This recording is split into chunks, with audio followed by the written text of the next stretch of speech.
Good evening. This is the Eye of the Storm podcast with the big picture update for the SPX, the NDX, the 30-year, 10-year, 5-year, 2-year notes, and the Treasuries, and gold and silver, and the dollar index. Today's date, Saturday, January the 21st, 2023. It was a wild finish to a kind of crazy week in the equity markets. And yesterday's expiration was what I would call throwing a wrench into the count, into what I was looking for and what I think a lot of other people were looking for. And now we want to take a look at it as how it fits within the big picture, what the market may or may not be telling us, and how does the market get itself into a situation which would appear that the entire marketplace has suddenly turned bullish and is pushing, as they did yesterday into that monthly options expiration. And that's where I really want to start today's podcast. I will go into greater detail with this when I do the Elliott Wave update tomorrow, which will specifically be targeted towards the NQ and the ES, which are the futures for the NASDAQ and the S&P. But beginning with that and what took place on Friday, and it not only took place in the equity markets, it was very selective in terms of which underlying stocks within the SPX and the NDX actually were in play in a very large way. And that's kind of where I want to draw and put this focus into perspective. When we really take a look at what took place and we take a look at the derivatives market, the explosive growth in the derivatives market and the participation of trading within that in the derivatives markets, particularly in options, has not necessarily thrown a wrench into how we work an Elliott Wave count, but it has expanded, detracted, and pushed individual characteristics and personalities of individual waves and limitations on waves a little bit in both directions. And what I mean by that is expectations for example, a particular wave can be overdone. Resistance and support can overshoot. And then the market turns and does exactly what you were expecting it to do. And why does that continue to happen? It truly revolves around how things line up within these individual companies that are components of these larger indexes. I'll start with the NASDAQ 100. In the NASDAQ 100, it is a capital weighted index. And therefore, as these companies gain more wealth, so to speak, for example, Apple, Amazon, Google, Intel, Metaverse, Microsoft, Micron, Netflix, NVIDIA, Tesla. These are large tech titan companies.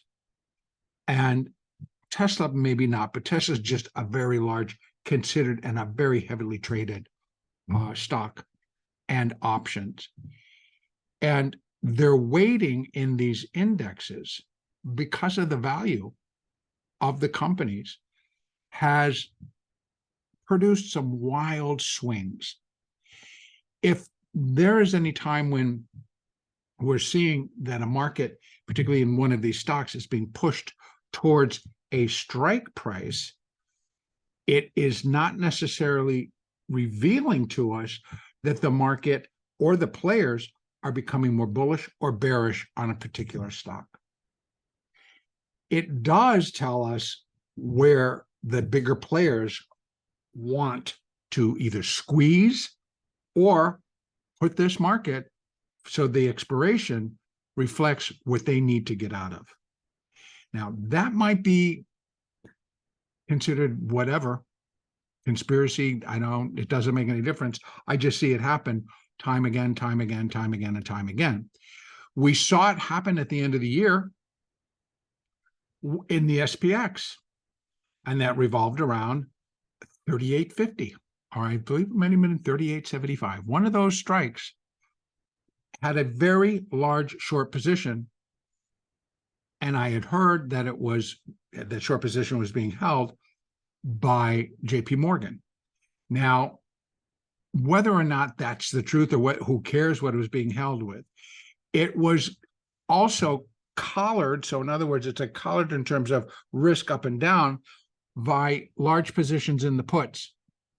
Now, that strike price was the optimal place for that SPX to close and allow these options to expire, and it would have produced the maximum profit for those in that position.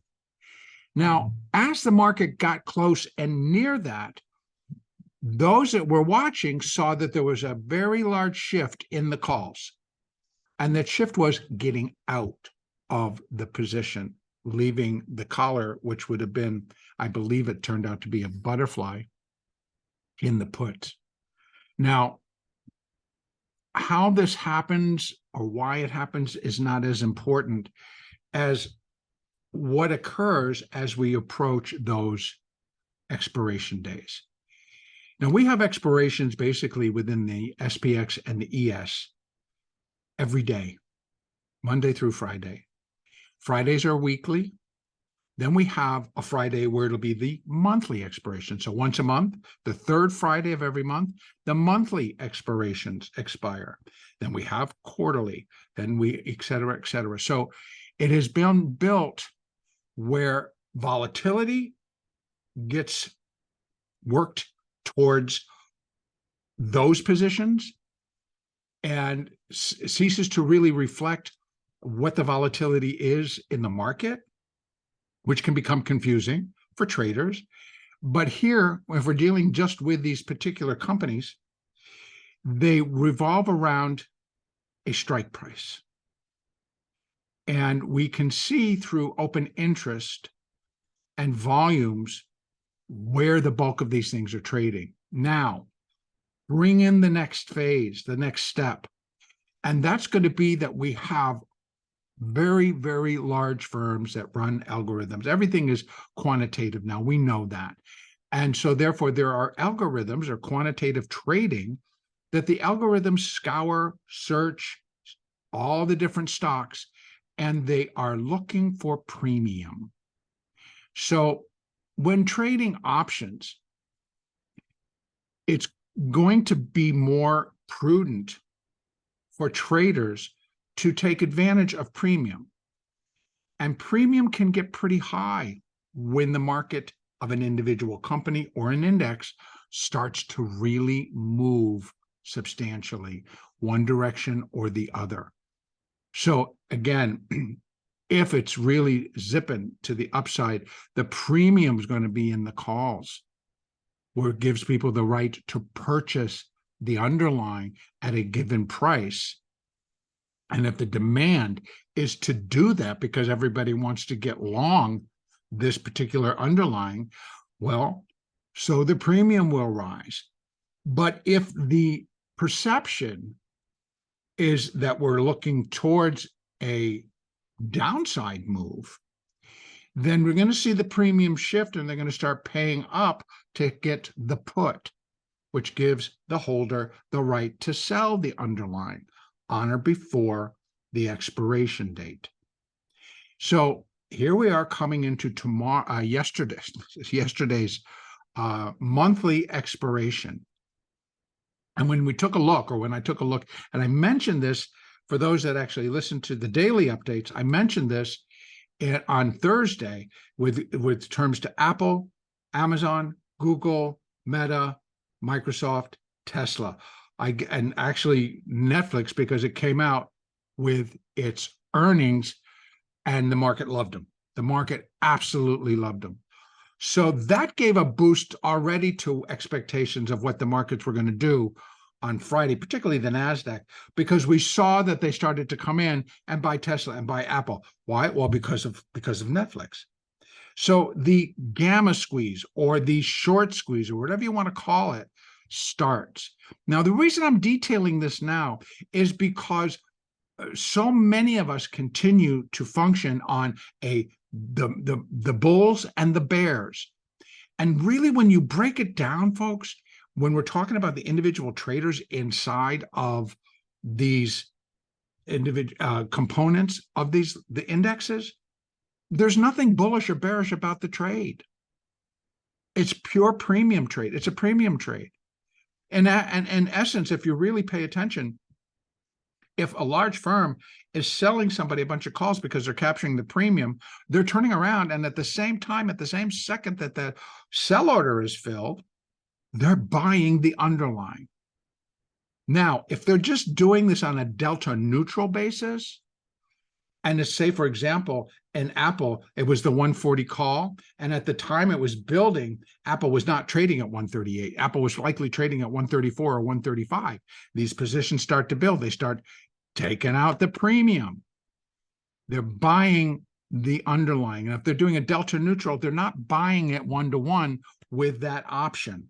So in other words, that option may have had a 45 or a 50 delta coming in to the week last week, but that delta started to grow as the market got closer to 140, when the market really started to rally on Thursday, Wednesday, and Thursday.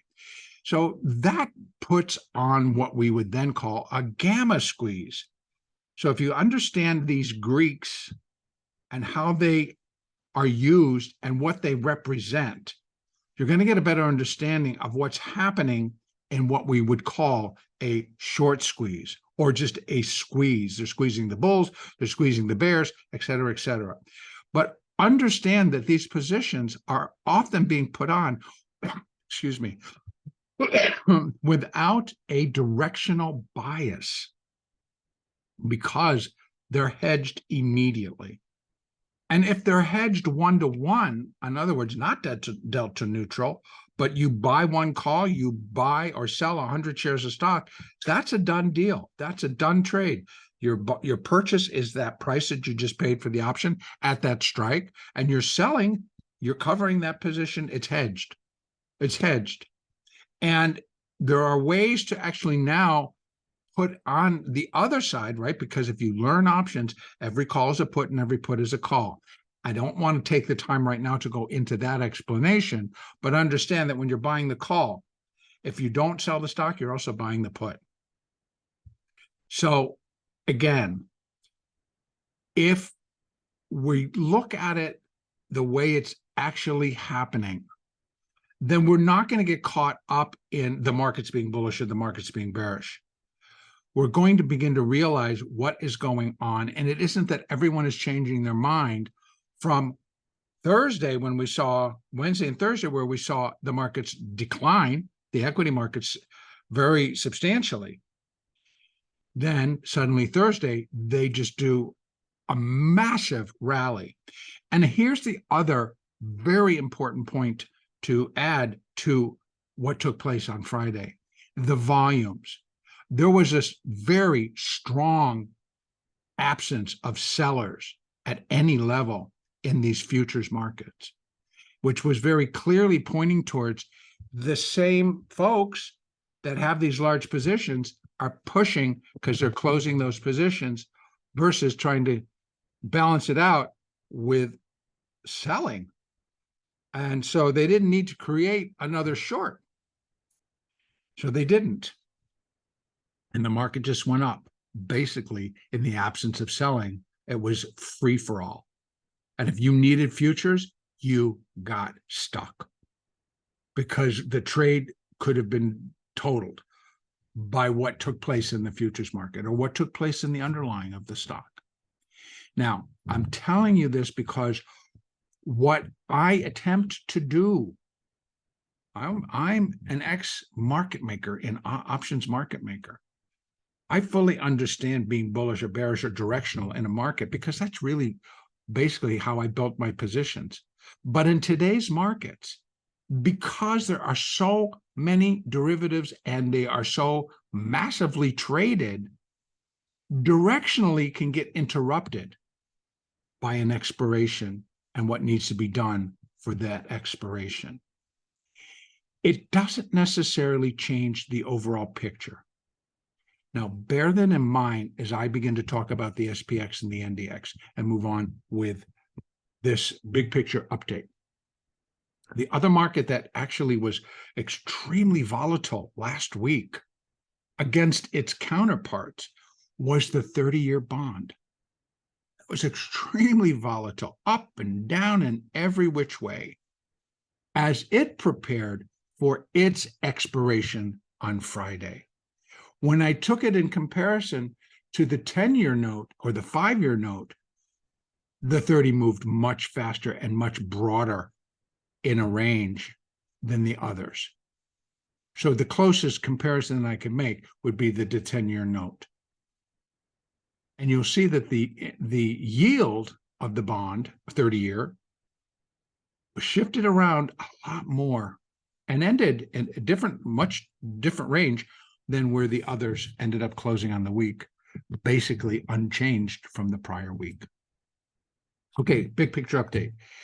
Starting here with the SPX, as you can see, I'm using the line chart because we need to see very clearly, and I'll show you the difference. I want to be very clear on what the heck is going on and where that, when we look at the other one, brings that 2 to here, instead of at the other place where we saw, well, let me just show you.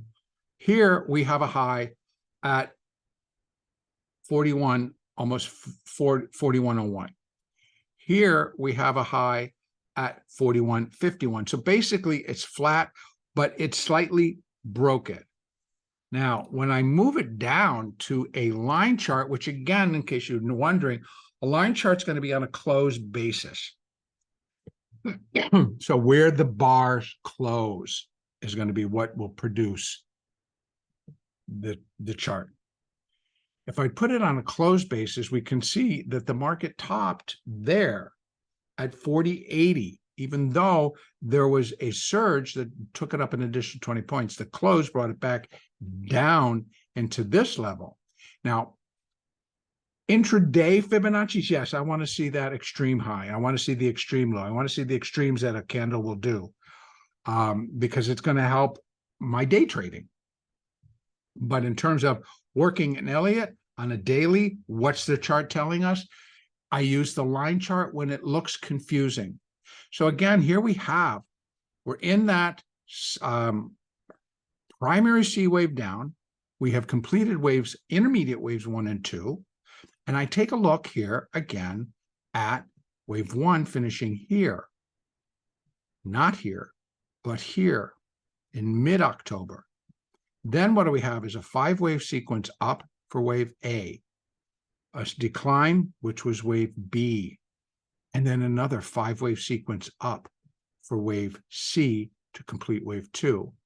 Off of that level, it was way up here when we look at the candle. And if we remember correctly, on the 13th of December, I believe it was the CPI.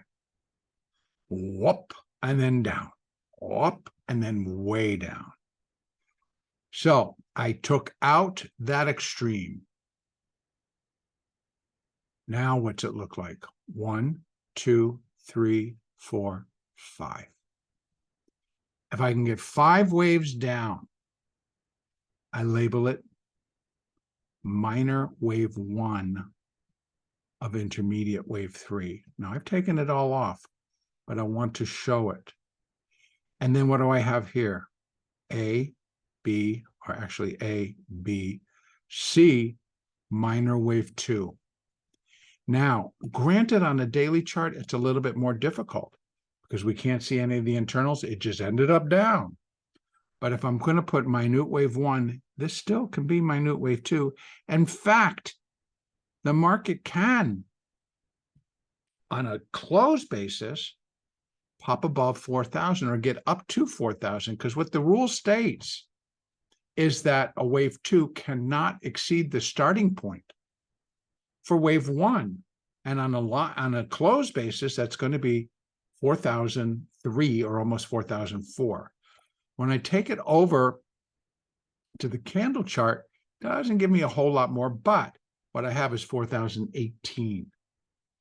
Now, this was hands down, folks. It's a very bullish bar on the weekly, excuse me, on the daily chart. A very bullish bar. Clipped and caught. The 4 and the 8 are moving up. The 20s flat against this extreme rally we saw. Look at the 50, look at the 20. Flat, flat. 20 angling slightly. I can bring down to the 4-hour chart. Let's get a little bit different picture of what we got going on. Again, 1, 2, 3, 4, 5. Minor wave 1. All this ABC entanglement. And then we're in that C wave. If I go back to that line chart here, let's take a look and see what that looks like.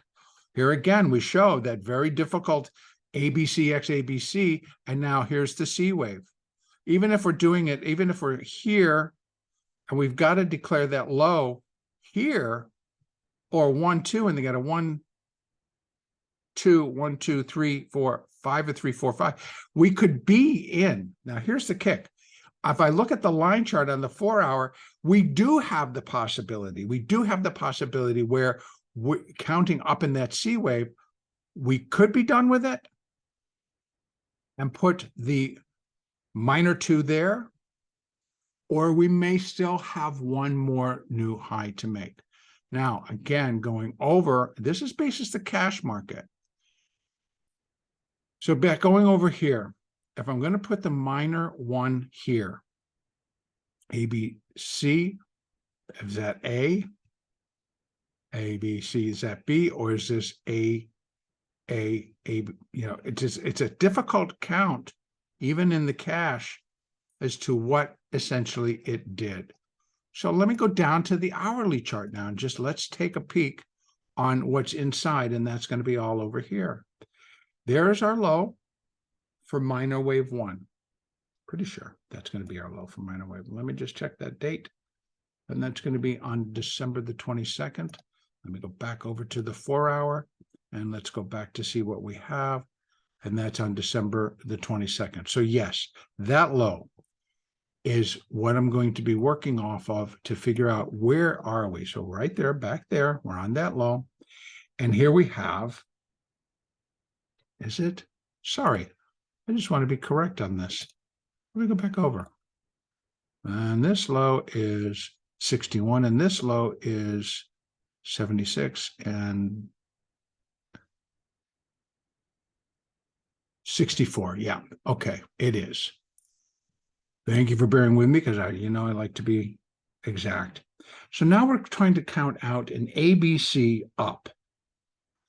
And so it seems that we might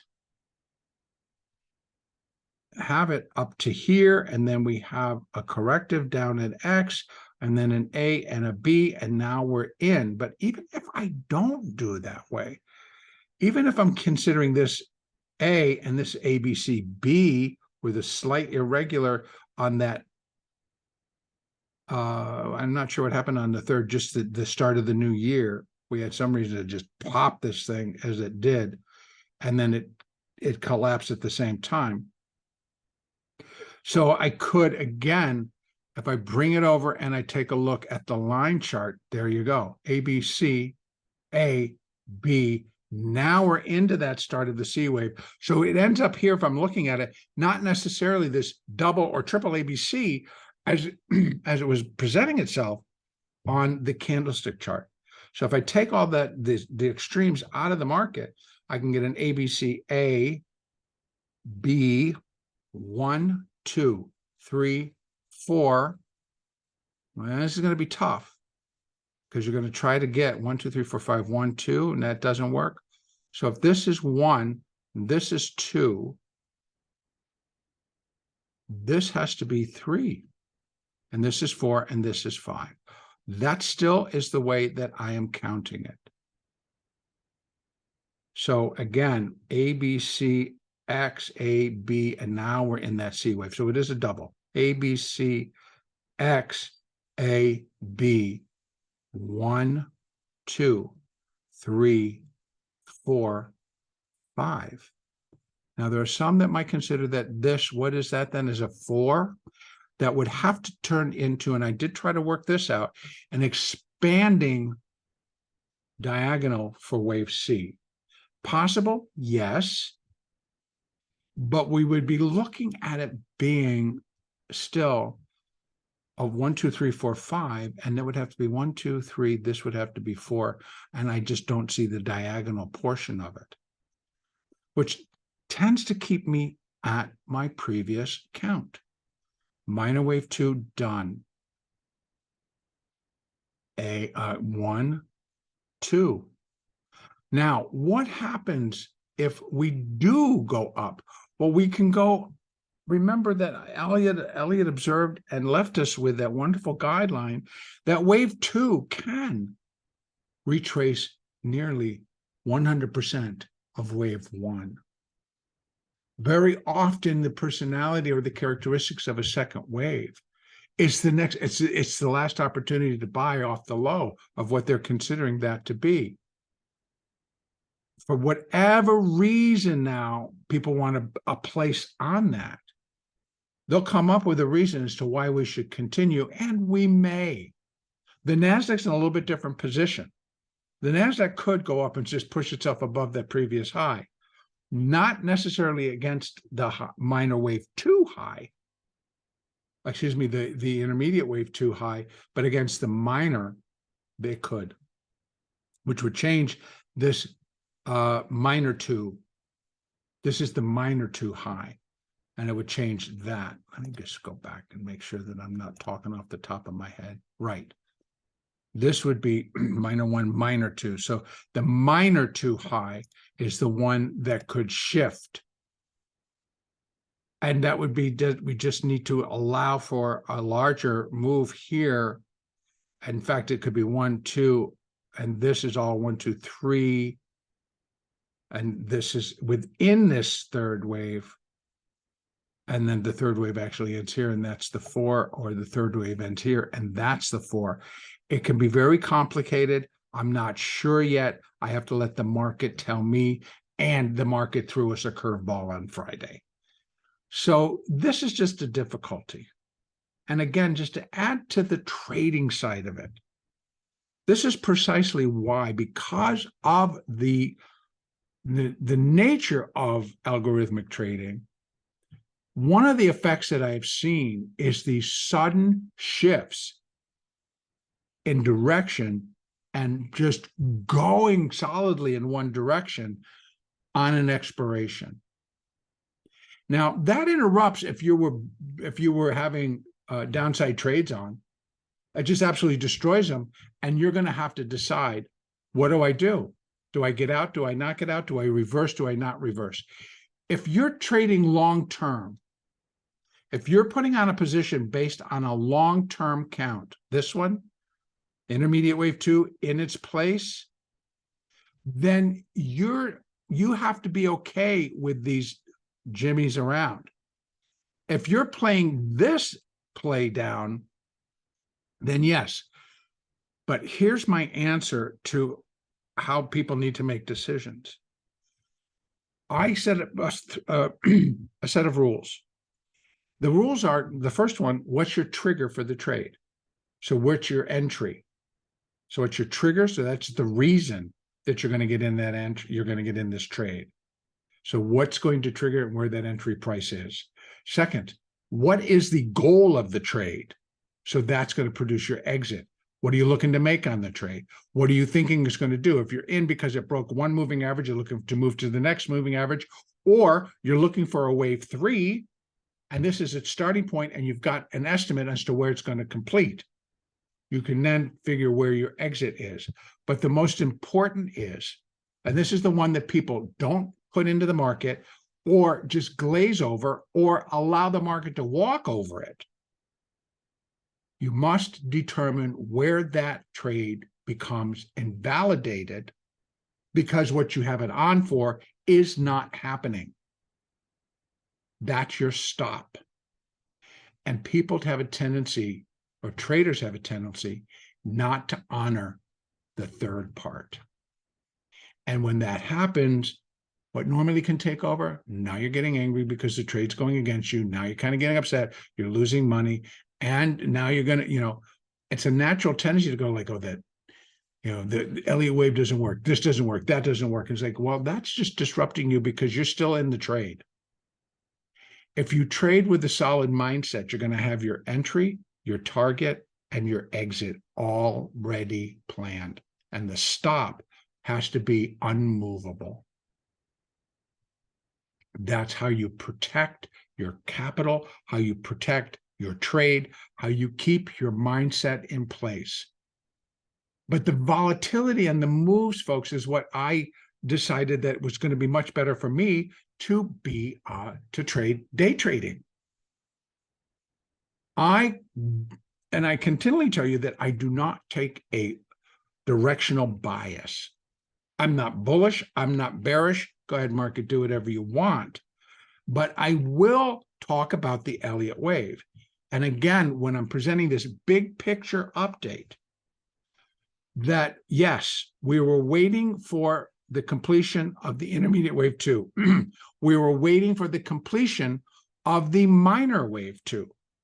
We got the minor wave 2 completion on an Elliott basis. So as the market turned lower, that's when you put on your position to carry you through minor wave 3. When you put that position on, you had your trigger, you had your guide to take it to where you think it should go, and those were through fib levels that I gave or that you produced yourself. But if you walked past and did not employ the third part, then you got to be comfortable with what the market's doing right now. Third part's in place. And if it's in that, let's say your break even, where you got in, you'll get out. Okay, you didn't make any money, but you're not losing any. If you got in a little bit late, then you need to just pick that point where you're going to get out so that you're not just sitting there fuming over the market not doing what it should or doing what they thought or I thought or anybody else thought.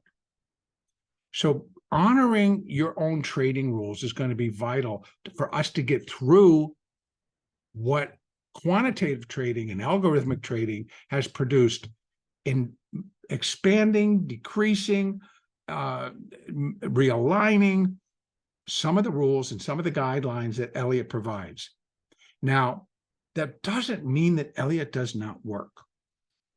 It is showing, it's just all the way down, folks. If you've stuck with me and you've followed me, every long-term move has kicked in and is following through.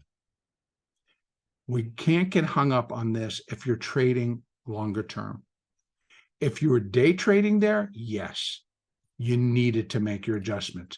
In fact, what I do when I notice this and I go over and I look at the volumes and I see the volumes are light and there's just buyer after buyer after buyer and they're just taking it higher, my guess is join them. I'm not going to fight them. I don't care if I have in my mind we're finishing up a small minute wave 2 and then a minor wave, and then the minute 3 within minor 3 should start to kick in. That's still actually the count. I will give tomorrow where I think if it goes beyond, but on the cash market and even on the futures market, it has not broken anything yet. So enough with that. I've got to get going so I can finish up our weekly update. But that's the trading part that I really want to make clear. And if you have any questions, please feel free to write in the comments. I will answer. I will talk about it with you. Now, so what can we expect from here? I'm going to go back out to this daily so I can see. I am going to leave this as minor wave 1. In fact, I will put it back on, minor wave 1 and minor wave 2. And minor wave 2, if it comes up and it breaks it, then minor wave 2 is the one that likely still has to go a little bit higher. Then what are we looking at? I go back over to the candles. On here, as far as the future is concerned, we have gotten up. We have gotten up to here. We were up at, oh, Lord, I can't remember. Let me just quickly go over so I can show you. On this minor 2, we got up to 4,042.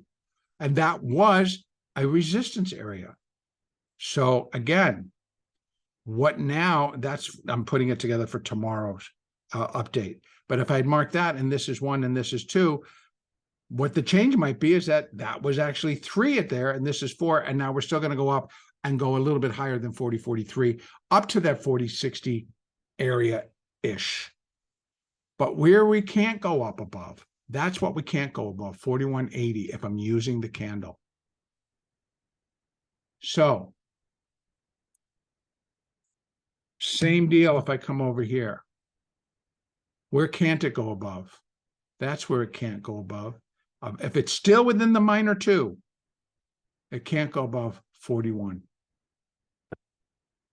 The high is 4,100.51. That's the cash market. Can't go above that. If it does, it's not a wave 2. Then we're looking at this wave being expanded. But do I think that this is going to gain enough steam and get itself above there? I don't know. Whatever the algorithms are going to start pushing on, but I don't think so, because if I have to balance my big picture out against what's happening on the economic side, what's happening on the fundamental side, what's happening within these companies, why would they push Google up $5 when Google is the latest one to come out and say, by the way, we're laying off 12,000 people for the same reason Microsoft did, for the same reason Metaverse did, for the same reason that all the others have cut them off. We are possibly heading into a recession. Why are we buying the market? Because somebody's got this idea. It's like, well, inflation's dead. They forgot the second part of that. If inflation is dead because we're heading into recession, what comes next? Deflation. Assets will deflate. Companies won't make as much. Doesn't mean they're bad. Just means that's the reality of the economic situation. Now, I'm not going to jump up and down and say, I'm wrong, because this is absolutely 100% in my mind corrective. And this, as we saw on the closing basis, a clean 5 down. 1, 2, 3, 4, 5. So I can't necessarily figure out how would I turn that into an ABC. I probably could, A, B, and that's the C, which gives me one more shot. But even if I'm counting all of this, it's overlapping. Big overlapping. 4 overlaps 1. Big overlapping to make it work. That's why I keep it just the same and let the market tell me. And it will. Now, how do we trade that? I just explained, and I'll do it again tomorrow, so make sure that you listen in on that one too. Moving over to the, and by the way, the 200 here on the daily and the SPX, the 200 EMA still flat as a pancake. The 50 flat, the 20 flat against that pretty strong rally we had on Friday. So daily chart's not that excited about it. We have resistance just at or just below that high. We may try to go up and touch it. I don't know what the follow-through is going to be. I saw them still coming in after hours to try to cover coming out of that, out of the expiration. But again, we have to wait. Over in the NDX, believe it or not, it truly is pretty much the same ordeal. But here I'm leaving because this is even a cleaner 1, 2, 3, 4, 5. Cleaner 5 waves down. Not so though if I put it over onto the candle. We get all this noise. But here, the noise is gone. I probably should move the 2 and put it here. In fact, I should, and I forgot to do that. So please forgive me while I move the 2. Even with that higher high that we saw, I'm going to move it over to here. Because the closing basis, it was all the way down there. Minor 1, A, B, and we're in the C wave. If I bring this down and let's look at it at the hourly, A, B, 1, 2, it could be that's the third. Here's the 4. And now we're in a 5, and the 5 will go up and break back above 11,700. Now, if we're going to keep it for the NDX on the cash market, and we're going to look at possibilities for a wave 5, then I'm going to include from this low to that high to this low, and we have basically 11,696. Now, if I go over and I move it back to the candle chart, the same number. So what we have on the cash market is 11,688. We know on the futures market it was above 11,700. So, but cash-wise, didn't make it. But even if I was to do this, right? 1, 2, 3, 4, 5, okay. 11,696, or call 11,700. But even if this fifth wave, if indeed that's what it is, once it cruise up here, there's what it would equal, the third. So the numbers shift a little bit if I have to move this down, which I probably should, and up to here. In fact, I will. Let me get rid of this. And we're going to go from here to here to here. So a little bit different. We got 11,702, 11,754. That's if this is 1, 2, 3. As you can see, I moved everything over. I put the ABC A, ABC B, and then put the C wave up here. And that would be the 4. And that's the, excuse me, the 3, the 4, and we're in the 5. Look for a little bit higher on Monday to finish it. And so the longer term picture, again, here's the real kicker. It's not changing. It's not like, oh my God, everybody's getting bullish. Now we're just going to go, go, go, go, go. No, that's not, in my opinion, what's going to be happening. I think the longer term picture is holding firm in terms of we're not entering into a new bull market, for lack of a better word, a new up phase. We're not entering into where interest rates are going to decrease. No, they are not. Now, yields might come down because the bond markets, as you'll see in a moment, are going through their own ABC. And the B part of it is suggesting higher bond prices, lower yields. Now, where it sits in all that, yet to be determined, but I'm going to talk about that in a minute. Here in the NDX, we have that chance. But if I pull it back out to the big picture, folks, it's just going to put in, again, that minor wave 2. I do not see the market jumping above 12,000 here. If they continue to just push, I will figure it out, but I just don't see any reason why they would do that, even if premium suddenly changes. And that's what the positions would call for. If they come in on Monday and on very heavy volume buy it, then yes, it's going to change the picture. But that was not heavy volume on Friday. It was not. And that's, I think, we got to put into what we consider. All right, so that's going to be it. Again, daily 200 in the cash is sitting at 12,096. The 50s is flat. The 20 has not broken above the 50. The only thing that has is the 4 and the 8. And the 50 ceased going down and just got flat against that massive rally we had. You can see that. It won't take anything if they just turn around and start kicking the crap out of the market for this to flip and that to flip and that to just head and then everything got to go back down. Getting excited about that means to me, take a step back Trade what's in front of you. You don't want to lose money. The objective is to make money. Even if you're trading options, you could trade options on Friday and just got in and made $2 or $3 on a lot of these stocks because their turns and their flips were massive. So again, becoming more fluid or liquid in how you want to trade it.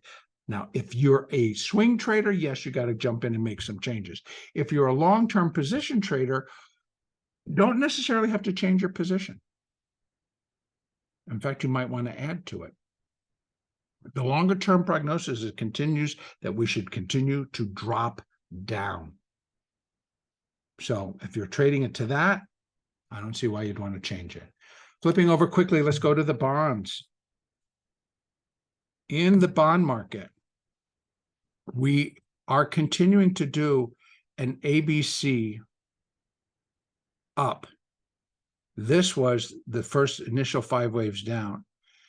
And the absolute high for the yields right now off of this low is 4.4. And that's on the 30-year bond.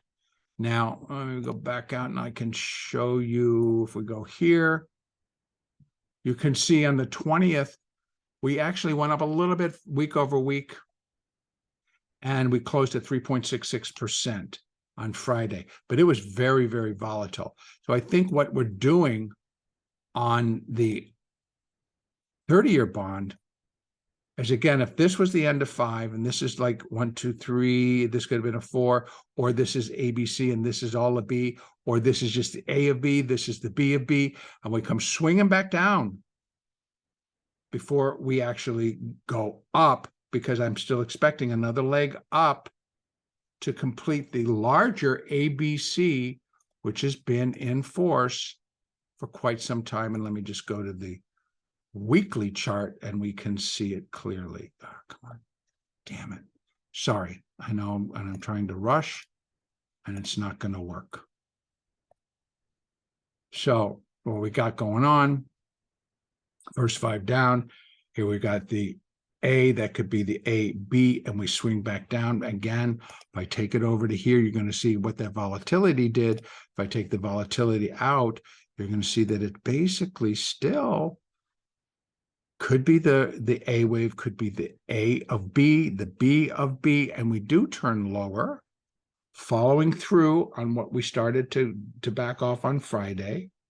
That could continue and bring the market back down. If not, then this is A, this is B, and we're in the C wave up. And if we're in the C wave up, what could be going on in that respect? 1, 2. So if that's the case, the next move is going to be a very strong rally up, and yields. This is the part that gets a little confusing, because we can take a look at the yield chart and we're seeing, I need a little bit more in this 4th wave. Now, to me, the yields are presenting us with a little bit different of a count, because the best I can do, this is only 3. This is 3 up. So it's just going to be a 4 and then a 5, and then we do a stronger ABC down. So when I try to put the yield chart next to the price chart with the bond, presenting a little bit of a different picture. So both are basically saying, well, we still have some room for bond prices to go up, yields to go down before we do another run up, or we're going to go and do that run up now. So in other words, this being 1, 2, 3, 4, 5 to be wave A on the yield chart, which should still be in wave A on the price chart. And then we get that internal B wave and then finish it with another 5 up to do an ABC. And that is where yields will then go much higher. Then we're looking here 6.5, maybe even on the 30-year bond, possibility of up to 8. Now, over in the 10-year note, didn't have quite as an exciting week. Week over week, we moved 1/10. actually 1/100th of a percent. On the 13th, we closed the week out at 3.49%. And on Friday, we were at 3.48%. So here again, looks like, it's an ABC. And again, this is my monthly max. Let me start bringing this down. There's the low. Interesting. If I look here, 1, 2, 3, 4. Wow, could that have finished the 5? We're going to put the A there, and now we're in the B wave. So you can see that now we're not even going neck and neck between our 30 and our 10-year note, which are the most correlated, which because of the activity that was going on in the 30-year bond was incredible. Incredible volatility, and the intraday moves in the 30-year bond last week were like rocking my world. I was like, wow. And so I've set up a pairs trader, which is going to go, the 30-year using the 10, and the 30 was moving way faster, which makes the spread work like a charm. And so there was a lot of money to be made with very little risk. Now, here again in the 10-year, it could be just 1, 2, 3, 4, 5. Maybe have we finished the 5? Do we need to do one more? Rise up, maybe getting back up and touching or slightly exceeding where the 200, which is sitting pretty much right there at 116.120. Maybe we just get above that, gets right above that resistance. We get a little above that. Finish this 1, 2, 3, 4, 5. Mark it as wave A. Start to come back down in a B wave. We're not going to be looking for exceeding that low, which if I take you back out to my maximum monthly, you can see on October the 24th, the 10-year note got as high as 4.25. And so that's the high yield that we've gotten so far. And now we're back at 3.5 up in here. Now, would that suggest, when I bring it back down again to that daily chart, what that suggests, we zip back up to a little bit higher, like 3.9, 3.7, maybe even back up to 4, and then and then zip back down where the yield will start coming back and maybe down to 3.25, maybe 3.5, 3.25 on it, even further. So we might zip up and then zip back. And here in the price of the 10-year note, that would suggest here we're going to get back up above 3.5. Again, let me go back out so I can just show you what I'm talking about, because I put that all on this chart. We'd be talking like we're going to get down. We have not really gotten down, so I'm thinking that we're just going to hang around 3.5 as far as the yield. But the price of the bond will fluctuate a little bit, maybe getting back up to here. So maybe back solidly around that 3.5, but I would think maybe we don't go too far before we put in 1, 2, 3, 4, 5, put in for wave A, put in that B wave, end up back down here, which is going to be closer to 4. Okay, now the others are basically also doing the same thing. And so we have all of them coming in, but here I'm trying to just figure out where we could go with this. And I think actually right there, 110, 197 on the 5-year. And again, when I bring it out to here, we're not looking for much. We already have seen 4.45 in terms of where this low came in. And so far within here, we're just working through this ABC. So we finished on Friday at 3.6. If we go back up to there, we're not really talking a whole lot of a move, except back to like a little bit higher, 3.61, et cetera, where this would come in. Then we here as well need to do a little bit more of a correction, and then another,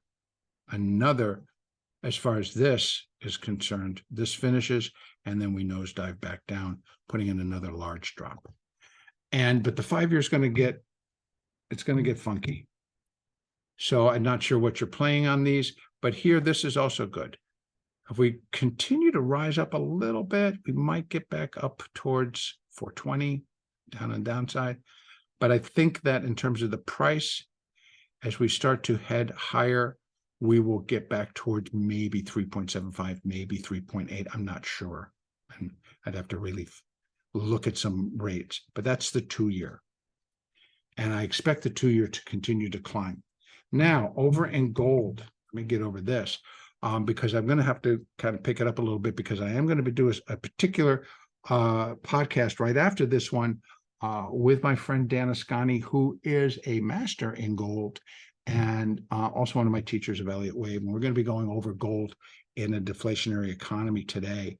And then we'll have part 2, which will be tapping the power of gold. And so those are to be coming. Now, in gold, the rally has picked up. There are many reasons for the rally to continue. And so it's not going to show me what I really want to see. If I look at it on the daily chart, you can see it's very, very nice. We're getting 3 down, then we start to work on 5 up. It pulled back a little bit on Friday because it was like against what the market was doing. It just kind of fell in. But I think next step, we're going to get to 1953. We'll break it, and we will start heading to 2000. That is my anticipation before this total rally really pulls back in a little bit stronger way. I think we get up closer to 2000.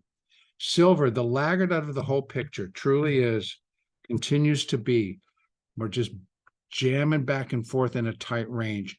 I do think silver's going to follow and break out again and end up heading up towards at least 29, but it's got to get itself up probably above that high before we do a more substantial pullback. So I'm looking for silver to continue to go too. It's just being very stubborn. And then finally, over in the dollar index, that has really become pretty bizarre for me, because you can see I've not really done a count, so I want to do some checking on what all this is, but I flipped the count around just a little bit to make this look like, is that the possibility that this was the 5? And if it is done 5 up, it's kind of ugly. This is kind of weird. I'd have to go and look. So I'm not sure, other than I can tell you that this is where we should continue to find support if it starts to drop. It's dropped right around the 100 level at 99.4, 99.05. I'm going to call it on the downside. We got the 200 at 98.57. So, but there's still a lot of pressure. Now, whether that stops and whether it's relieved, yet to be seen. But I'm not real happy with the count, so I'm not going to stand real strong on this dollar right now. I need to really refine the count and work it against what is happening. So I'm going to leave it all right there.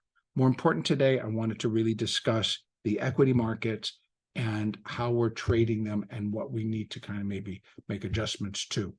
I want to thank you all for listening today, and please do stand by for the balance, which will be the next podcast that'll be put up hopefully tomorrow.